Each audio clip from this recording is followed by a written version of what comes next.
de toda falsedad. Nada, o sea, tiene todo, puede tener factura de tracción, tiene todo, han hecho todo el circuito completo. Pero por el lado del pago, no se puede, porque como es una operación falsa, nunca tuvo que haberse pagado, ¿verdad? No, pero se bancarizó, pero regresó el dinero. Y hacen casos y casos. Hay operaciones tan disfrazadas que tienen que ser muy hábil para detectarlo. De verdad que hará un mes que yo revisé una operación que me quedé impresionada. O sea, de lo que yo había visto, ¿no? De todo lo que yo había visto ya me sabía pues varias cosas, ¿no? De cómo detectar todo. Pero esta no la sabía. Y yo cuando ya, digamos, se verificó que era, me quedé impresionada. Increíble. Porque había pasado por banco y todo. Entonces, encontré una forma adicional a todas las que ya hay, una más. Una más. Y lo hacen así, casi a la perfección, porque nunca sale a la perfección. Porque no saltó por esta operación que así estaba, como dicen, disfrazada, pero por donde yo realmente lo iba a encontrar, y se me adelantó la contadora, ya prácticamente me explicó todo, ya me empezó a decir directamente, sin darme el trabajo de buscar, yo lo iba a encontrar por el lado de los préstamos. Pero no lo iba a encontrar por el lado de esta operación, de otra operación. Lo iba a encontrar por el lado del préstamo, porque para cubrir esta, utilizaron el préstamo. Y el préstamo, los préstamos se utilizan para cubrir, ¿sí?, déficit de caja. Es que esta factura nunca se pagó, pues. Como nunca se pagó, ¿sí? Pero en la contabilidad todo parece como si se hubiera pagado, y como las ventas no dan pues ese ingreso, ¿de dónde salía el efectivo? Un tercero le presta. Qué casualidad que un tercero le presta a la empresa. ¿Y en dónde está el contrato? No hay. ¿Dónde está la bancarización? ¿Pasó por banco? No hay. Y más todavía, el que presta es el mismo de esta operación. ¡Oh, sorpresa! ¿Se dan cuenta? O sea, va a saltar, pero como les digo, hay operaciones tan sofisticadas, tan disfrazadas, tan casi perfectas, que es bien difícil detectar. Pero para eso tú tienes que revisar todo el estado financiero. Por eso que en un tema tributario los estados financieros son básicos, hay que pedirlos. Y a veces dicen, oye, pero ¿para qué tú quieres estado financiero si tú me vas a ver el tema tributario? Porque en el estado financiero, en la foto completa, ahí tú puedes detectar muchas cosas con sus anexos, ¿no? Y ese es un tema que realmente, como le dije, yo cuando lo he contado ese tema, realmente ha sido sorpresa para varios, porque se van pues perfeccionando los contribuyentes. Cada vez, y yo también lo que digo, ¿no? Sí es cierto, la administración cada vez está más preparada, ¿verdad? Entonces, así como la administración se prepara, el contribuyente tiene que prepararse también para tener una contabilidad auditable, para que la zona no venga sin sustento. Pero también el contribuyente, el mal contribuyente, no digo el buen contribuyente, también se prepara en lo otro, en saber disfrazar operaciones falsas. ¿Qué logra con eso? Se come el 30% de renta completito, el 18% del IGB, toditito, el 4.1, todo pues. Entonces él piensa que ese IGB, que no es su plata, está dentro de su margen. Él piensa que su margen es, por ejemplo, su margen normal es 10%, y él dice que es 28%. Porque es dinero que le llega, el dinero le llega a la empresa, lo tiene en su caja. Entonces, como ya lo tiene en su caja, ya no quiere soltar ese dinero. ¿Se dan cuenta? Y es más, proyecta con todo el IGB. Y el IGB tiene que salir, porque el IGB solamente es dinero que ingresa y debe pasar, ¿no? Pero como ya lo tienen en la caja, y es tentador, y eso pues le resuelve muchos problemas de liquidez, ya después ya no lo quiere pagar. Y por eso se inventan todo este lío de las operaciones falsas. ¿Qué les parece las operaciones falsas? Ahora les voy a mostrar unos papeles de trabajo ya de una auditoría de IGB. Todos estos Excel son pues papeles de trabajo que uno va realizando, utilizando en las auditorías que va haciendo en las empresas. ¿Sí? Hay algunos papeles de trabajo que sirven para todo. Por ejemplo, una cédula de libros contables, donde detallo cada libro, el notario si está atrasado o no. Pero hay cédulas que sirven solo para ese cliente. Por ejemplo, a ver, una empresa de transporte de pasajeros, por ejemplo. Hay cédulas que solamente le aplican para esa empresa. Eso va a depender de la realidad del negocio que yo estoy revisando. Entonces, por ejemplo, este documento se llama un cuestionario que se aplica en la etapa de la planificación, en la primera etapa de la auditoría. Y es una herramienta muy útil. Es un cuestionario que yo le hago a mi cliente, ¿sí? Donde yo le hago una serie de preguntas enfocadas para ver si cumplen o no con el tema tributario. De plano, si me dice, por ejemplo, si el cliente ya me responde, tengo problemas, por ejemplo, legalizo los libros fuera de plazo, ya tengo una observación, y solamente tengo que confirmar esa observación. ¿Sí? ¿Me va a entender? Él me dice él ya me está diciendo cuáles son sus problemas. Pero eso yo le estoy preguntando, pero podría también mentirme, ¿verdad? Entonces, en aquellas operaciones que él me dice que está bien, supuestamente válido, reviso, obviamente no le creo. Lo que dice que está bien, no le creo. Lo que dice que está mal, solo confirmo, porque ya él me está diciendo, solamente válido.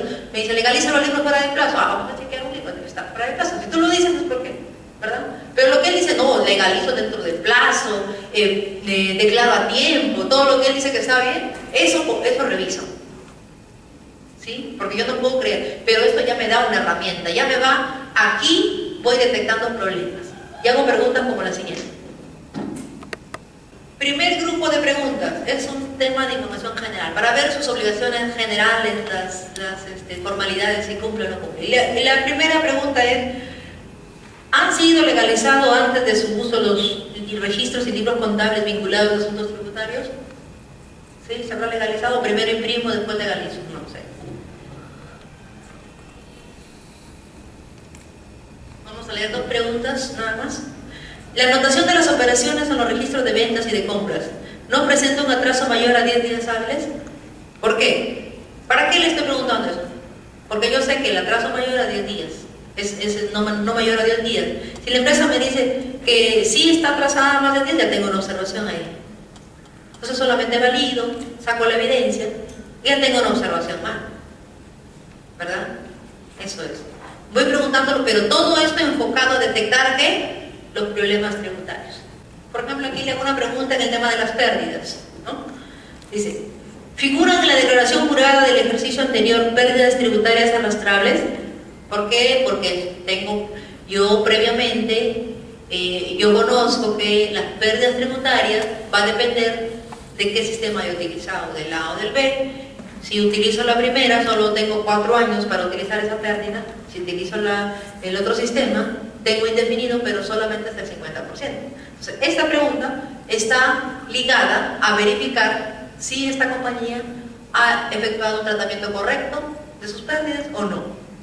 Y de aquí ya me puedo decir sí o no. De aquí ya puedo ir detectando los posibles errores. A ver, estas son algunas cédulas que he extraído de una revisión. Esa razón social no existe, por si acaso, es cambiado.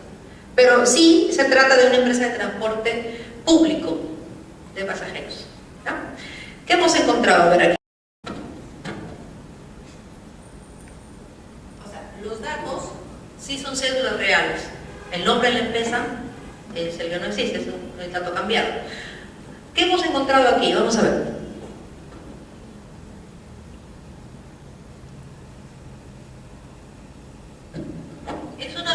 Una revisión que se hizo del año 2011 y en IGB, en problemas de IGB encontramos lo siguiente: determinación del crédito fiscal utilizado en exceso por la adquisición de cisterna. Y aquí les resumo un poquito. Comprenderán ustedes si yo les preguntara a ustedes cuál era el alcance de la revisión de esta empresa. ¿Era revisar solo renta o también IGB?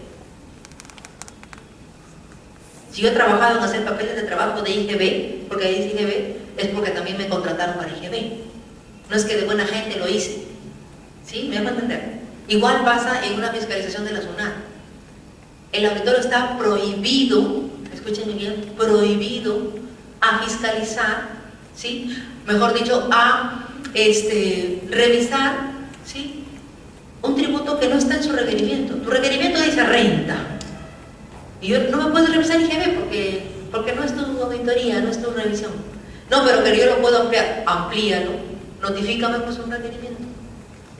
No, pero que mejor te conviene rectificarte. Mejor, mira, yo te estoy revisando renta. Sí, ahí está, el requerimiento dice que te voy a revisar renta, ok.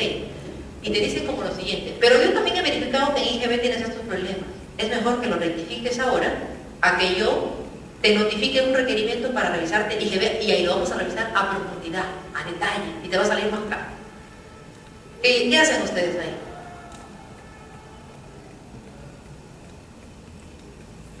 ¿Le creen el auditorio y rectifican? No, porque él no estaba facultado para revisarte IGB. Solamente renta.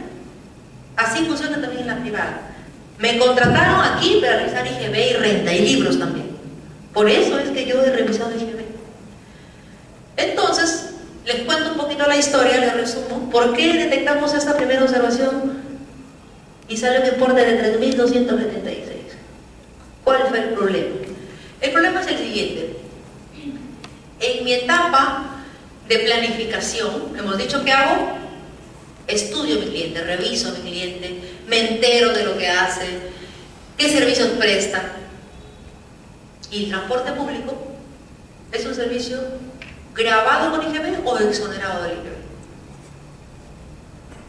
¿Qué dicen ustedes? El transporte público, los carros que van a Huachaco, Porvenir, La Esperanza, ¿pagan IGB? No pagan cero de IGB, porque están exonerados. ¿Sí? Eso está bien. Muy bien, eso estaba bien. Lo que pasa que en este caso, en esta empresa, esta compañía, aparte de prestar el servicio de transporte público, también un segmento adicional de su negocio es vender combustible. Y el combustible sí paga IGB. Entonces yo estoy ante un cliente, la SUNAT diría ante un contribuyente, pero los dos no miraríamos igual estos temas y diríamos, estoy ante un cliente que realiza operaciones grabadas, que es la venta de combustible, y operaciones exoneradas también, que es el transporte público. Eso me dice, ya me da ideas, que podría yo haber utilizado crédito fiscal indebido. ¿Cómo así? ¿Qué significa? Y para eso tengo que entender la mecánica, cómo funciona el IGB. El artículo 18 de la ley del IGB y el artículo 19 me dicen lo siguiente. Artículo 18 me dice cuáles son los requisitos sustanciales del crédito fiscal. El requisito sustancial es que esta adquisición, ¿sí?, sea costo-gasto para efecto del impuesto a la renta. ¿Eso qué significa? Significa que si tú vas a utilizar un crédito fiscal, quiere decir que tienes que utilizar crédito fiscal de operaciones que tengan que ver con tu negocio. No vas a utilizar crédito fiscal de operaciones ajenas al giro, que son tus personales, tus gastos personales. No me puedes utilizar eso. Si eres una empresa de transporte, ¿sí?, de transporte, en este caso del combustible, me utilizará crédito fiscal de la compra de combustible que está destinada a la venta del combustible. Pero, escúchenme bien lo que le voy a decir. Si yo presto el servicio de transporte público que está exonerado al IGB, yo no puedo utilizar el crédito fiscal de la compra del combustible que se aplican los vehículos donde transporto sin IGB. ¿Por qué? Porque el artículo 18 de la ley del IGB me dice, solo dan derecho al crédito fiscal a aquellas operaciones de compra de combustible destinadas a venta grabadas. Compro combustible grabado para vender combustible grabado, ¿sí? Aquí, separado. Compro combustible grabado, porque qué duda cabe, Repsol me va a cobrar el IGB, ¿verdad? Para vender no grabado, este IGB no lo puedo utilizar. ¿Por qué? Porque no va de acuerdo a la norma. ¿En qué hago con ese IGB? Va al costo. Quiere decir, cuando yo determino mi impuesto, yo no puedo utilizar ese crédito. Y aparentemente todo estaba bien. Aparentemente, la compañía separaba el combustible. El combustible que compraba para el grifo, para vender combustible, utilizaba ese crédito. Estaba bien. Y el combustible que usaban sus vehículos para utilizar el transporte no utilizaba el crédito. Parecía perfecto, todo bien, hasta que por ahí, pero eso yo no lo hubiera detectado si no me hubiera enterado bien cómo funciona el negocio. Entonces necesitas entrevistarte con la gente para que te cuente qué hacen, ¿sí? Conversar con la gente, que te cuenten, que te detallen sus operaciones. es mejor que te demores un día conversando con la gente. Vas a sacar mucho más provecho que te pongas de frente a revisar documentos. Pierdes. Si de frente te vas a revisar, no, te has salteado una fase importante, que es la del planeamiento. Tú ganas mucho conversando con la gente, que te cuenten, y ahí te cuentan de todo, pues, ¿no? O para, digamos, información que te sirve como información que no te sirve. Si ya ves que te está dando solo información que no te sirve, pues le dices, un momentito, me toca conversar con otra persona. Pero si ves que te dan información que te sirve, obviamente te vas a ir para tu planeamiento. Entonces, la información que más te sirve es aquella que se detalla en el día a día de la empresa, en el movimiento. Entonces, ya, ¿cómo viene el combustible? Sí, el combustible viene desde Salaberry en una cisterna. Haces viajes diferentes del combustible que va para el grifo que vende combustible, para el otro grifo que vende para el transporte. No, es un solo viaje. De Salaberry a Trujillo es un solo viaje. De aquí distribuyo para acá y para acá. Esta cisternita que usaban desde Salaberry para Trujillo era la misma. Ya, entonces yo digo, ver, ¿cómo has adquirido esta cisterna? Con leasing. Estás utilizando el IGB de cada una de las cuotas de leasing. ¿Me siguen hasta ahí? Sí. Pero esa cisterna se va para acá y se va para acá. No puedo utilizar todo el crédito. Esa es la respuesta. ¿Por qué? Porque parte de esa cisterna la estoy utilizando en no grabado y parte en grabado. Y para eso el IGB ha implementado un sistema de prorrata. No puedo aplicar, no puedo usar todo el crédito. Y ahí está, se habían utilizado 3.276 en exceso del crédito.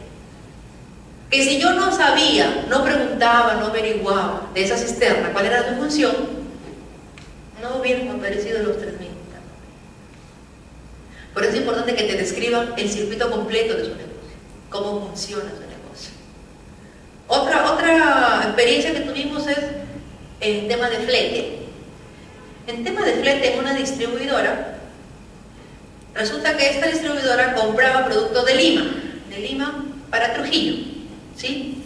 Entonces, ese flete que se paga por traer la mercadería de Lima para Trujillo es costo, se contabiliza como costo, de acuerdo a la norma internacional 2. Ok, estaba todo bien. Pero, una vez que tienes la mercadería en el almacén y de aquí esa mercadería se va a los puntos de venta, eso ya no es costo, es gasto de venta. Entonces, pero ellos todo lo estaban contabilizando como costo. Pero ¿dónde salta esto? Salta cuando dicen, y de aquí de Trujillo, que es el almacén principal, ¿sí? Se deriva a tal y tal distrito a los puntos de venta ya, ¿verdad?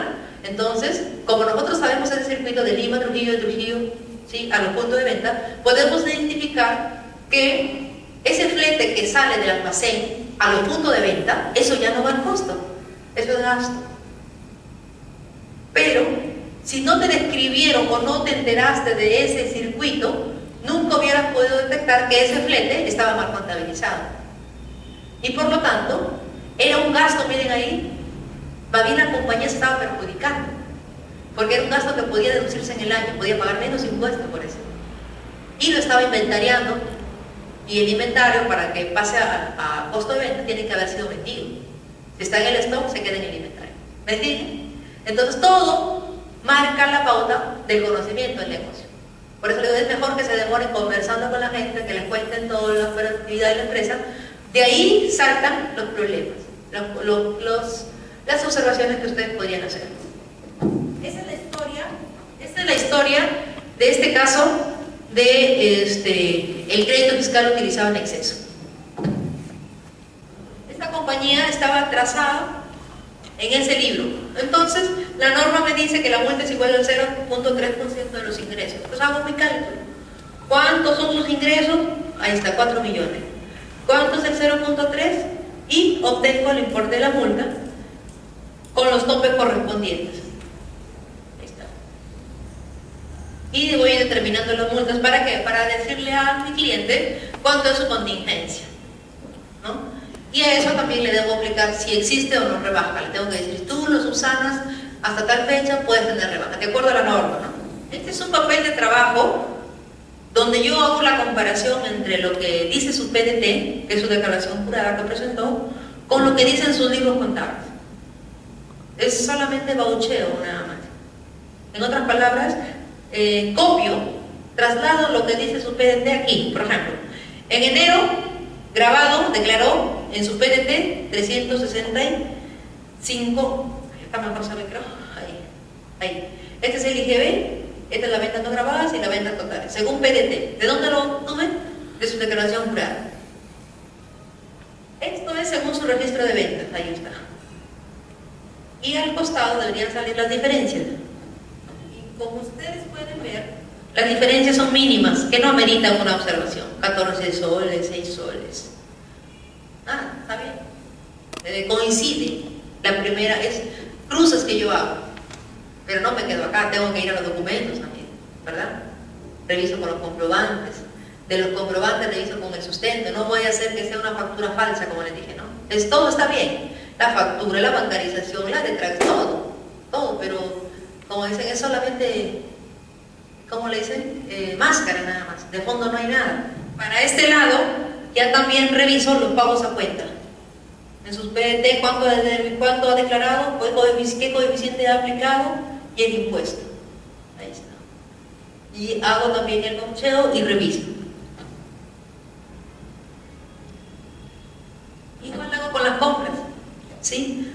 Para el lado izquierdo está la información que obtengo de sus declaraciones, de sus PDTs que presentó a la SUNAT, y para el lado derecho lo que me dice su registro de compras. Ahí está. Y determino si hay o no diferencia. Aquí está por el tema de leasing. ¿Se acuerdan que les expliqué de leasing? Determinación del crédito fiscal utilizado en exceso por cuotas de leasing número tal con la adquisición de cisterna de qué banco, ¿no? Ahí está. ¿Qué es lo que hizo ahorita? De estos meses se tuvieron estas facturas por leasing, que son las cuotas. Ahí está, según PDT, pero según auditoría, yo digo, no, tú no debes haber utilizado todo, porque era una cisterna de uso común. Por lo tanto, debías utilizarte con un coeficiente que se llama prorrata, solo debías utilizar esto, y esto es lo que te utilizaste en exceso. Esto le debes a la SUNAT. A eso le aplicamos la multa, 50% del tributo omitido. Y le doy opciones a mi cliente y le digo, mira, si tú subsanaras voluntariamente, el régimen de gratuidad me dice que tienes derecho a una rebaja del 95%. Tú le pones las opciones, quien decide es la gerencia. La gerencia puede decir, me conviene, ¿cuánto sale la multa? La multa normalmente es del 50% de esto. ¿Sí? A eso, si tú subsanas voluntariamente, solo vas a pagar el 5%. Con los intereses que sale, es poco los intereses. Entonces, o puedes pagar esto. Entonces, ¿cuánto va? Y te preguntan, ¿no? ¿Cuándo sería la multa si la SUNAT viene y me detecta? En fiscalización también tienes rebaja. Todavía tienes derecho a una rebaja del 60%. Entonces, 60% contra ¿cuánto? Contra 95%. Si no rectifico ahora y espero mejor que me llegue la SUNAT, ¿cuánto pierdo? El 35%, le digo. ¿No? Y sacan y todo pues cuantificado, ¿no? La gerencia determinará y dice, sí, hoy lo pago, lo rectifico y lo pago. Otro día, no, le déjalo hasta que venga la SUNAT. Pero por lo menos ya sabe que tiene ese problema, ¿verdad? ¿Qué diferente se ve que yo muestre un cuadrito así? Miren, a que le muestre algo así nada más, ¿sí? Como dice, en bruto. Así como sale la contabilidad, así, no, tiene que elaborar su papel de trabajo. De tal forma que la gente lo entienda.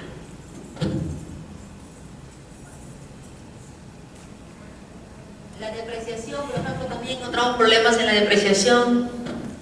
Entonces les decía que yo elaboro mi papel de trabajo conforme a mi alcance la auditoría, ¿no? Si yo voy a revisar, por ejemplo, recién hemos tenido un pedido para hacer una cotización. La empresa solo quiere que se le revise, por ejemplo, IGB del año 2014, solamente de enero a abril, nada. Solo IGB. Ok, se le cotiza por eso. Y revisará solo esos meses, nada más. Estos son modelos más o menos estándares que podrían aplicar para varias empresas. Y aquí, por ejemplo, tenemos, esta es una cédula. Esta es una cédula para verificar todo el tema del IGB. Y ahí preparo mi cédula y voy llenando la data y voy obteniendo las observaciones. Aquí. como mi auditoría tributaria, ¿sí? Yo me sirvo de la contabilidad, entonces yo tengo que hacer un programa de auditoría para el activo, otra para el pasivo, otra para el patrimonio. Y dentro del activo tengo que hacer un programa para el efectivo, para las existencias de la mercadería, por ejemplo, para el activo fijo, diferente. Y entonces voy evaluando cada uno de mis programas de auditoría. Y ahí pues, ¿qué tengo? Tengo el clásico estado financiero, estado de situación financiera, también llamado balance. Todo estado de situación financiera tiene sus componentes. ¿Qué tiene? El efectivo, que es el dinero, las cuentas por cobrarles a los clientes cuando vendo el crédito, las otras cuentas por cobrar cuando es producto de otra operación que no es mi giro principal, existencias puedo tener mercadería, los suministros, el combustible, por ejemplo, el activo fijo, que es mi oficina, mis vehículos que utilizo en el reparto, por ejemplo, intangibles y otros. En el pasivo que tengo, los sobregiros bancarios, porque es una deuda que yo tengo, todo el pasivo implica deuda, ¿verdad? La cuenta por pagar, los pasivos a largo plazo, por ejemplo, he sacado, por ejemplo, un préstamo a largo plazo y se va a mostrar ahí, pasivo corriente, no corriente. Esto es, digamos, un estado de situación financiera. En todos estos rubros de este estado existen los problemas tributarios. Entonces yo tengo que hacer un programa, hemos dicho, para cada uno.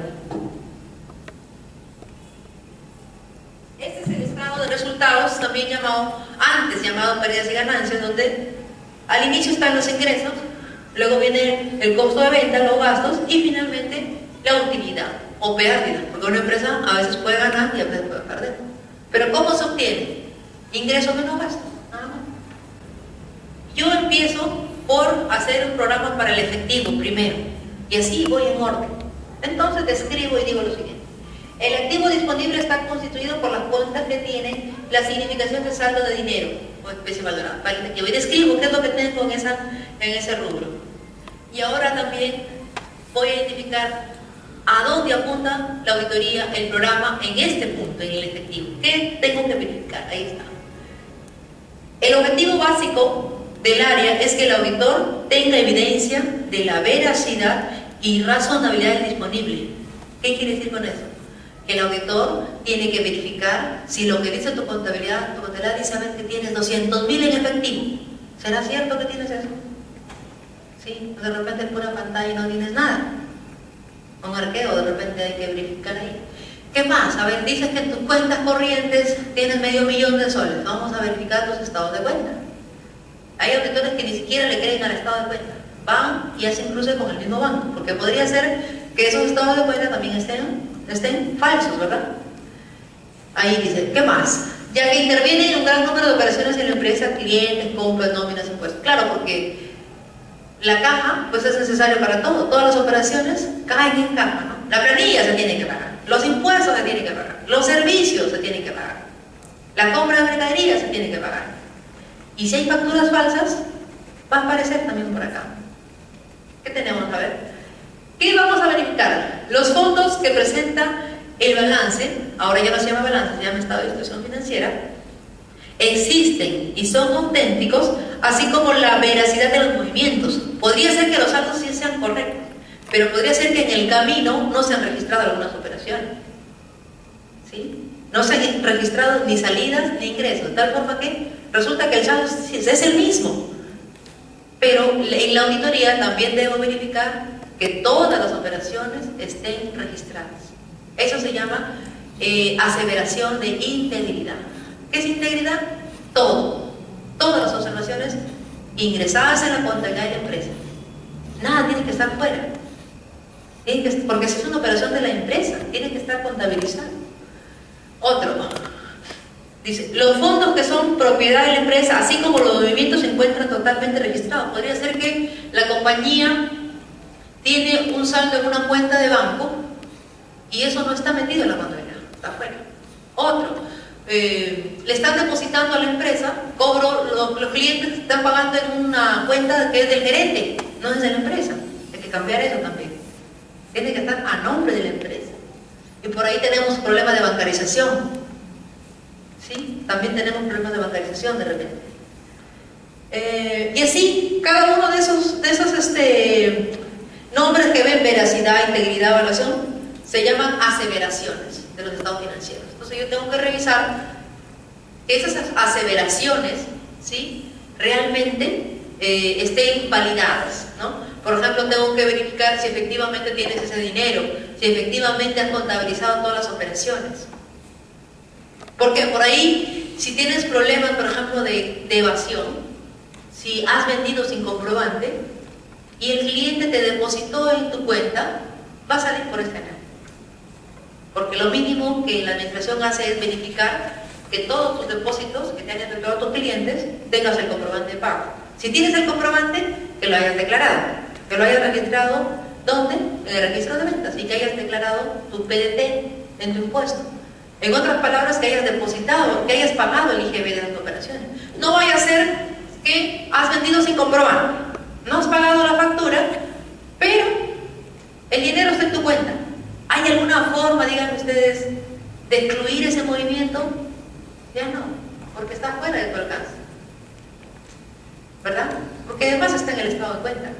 Es tan sencillo como hacer un cruce de esos depósitos con las ventas. Entonces, digamos que mediante esta revisión de este rubro, nosotros vamos a encontrar muchos problemas aquí. Y vamos a detectar las famosas ventas sin comprobante. Vamos a encontrar también algunos anticipos que no pagaron impuestos. ¿Por qué? Porque la ley del IGB me dice que por cada anticipo que yo recibo de mi cliente debo pagar el impuesto, a pesar de que no le he entregado el comprobante o a pesar que ni siquiera le entregué el producto. ¿Por qué? Porque de acuerdo a la ley del IGB ya nació la obligación tributaria. Y cuando yo digo ya nació la obligación tributaria, tengo que entender que si yo estoy revisando IGB, debo verificar en qué momento nace la obligación para la empresa. Y la norma de IGB me dice, ¿cuándo nace la obligación? Cuando entregas el bien, emites el comprobante o cuando te pagan, lo que ocurre primero. En este caso ya el cliente te pagó, pero yo no le he vendido nada, todavía no le he entregado nada. La ley dice que nació la obligación y tenías que haber pagado en ese mes, pero no pago el otro mes. ¿Cuál es el problema? Ahí te dicen, ¿cuál es el problema? Si igual le pagan. ¿Sí? ¿Me deja entender? Es que el tema tributario, el impuesto se tiene que pagar correctamente y en el periodo que corresponde. ¿Qué te va a decir la administración tributaria? Ah, en este mes pagaste de menos, tienes multa acá. Aquí pagaste de más, pide tu devolución. Y cuando tú pides la devolución, ¿qué hace la SUNAT? Primero te fiscaliza. Y de lo que tenías por recuperar de repente 50.000, te va a determinar una deuda de 100.000. Resultas debiéndole más a la SUNAT de lo que tú pensabas recuperar. ¿Se dan cuenta? Entonces, lo que se recomienda en el tema tributario es pagar solo lo que corresponde en el periodo que corresponde. Muy bien, hasta aquí hemos llegado con este módulo. No sé si tienen alguna duda, consulta. Parece que están muy calladitos. Pero en resumen, ese es el servicio de auditoría tributaria. Como les digo, la SUNAT hace auditoría tributaria y los privados también hacemos auditoría tributaria. Y todos los beneficios que hemos visto de este servicio, ¿no? Que ayuda a las empresas a no estar pues como a ciegas, ¿no? A ver qué me determinará la administración, sino que ya sabe con anticipación cuáles son sus problemas, ya sea por error, por intención, por dolo, por lo que fuera, si está en la posibilidad de corregirlos o en adelante corregir sus procedimientos, para ya no seguir incurriendo en más multas, ¿no? Eso es lo que se quiere. Yo les agradezco realmente por su paciencia, también a los organizadores, y bueno, estaremos viéndonos de repente en algún otro momento. Gracias.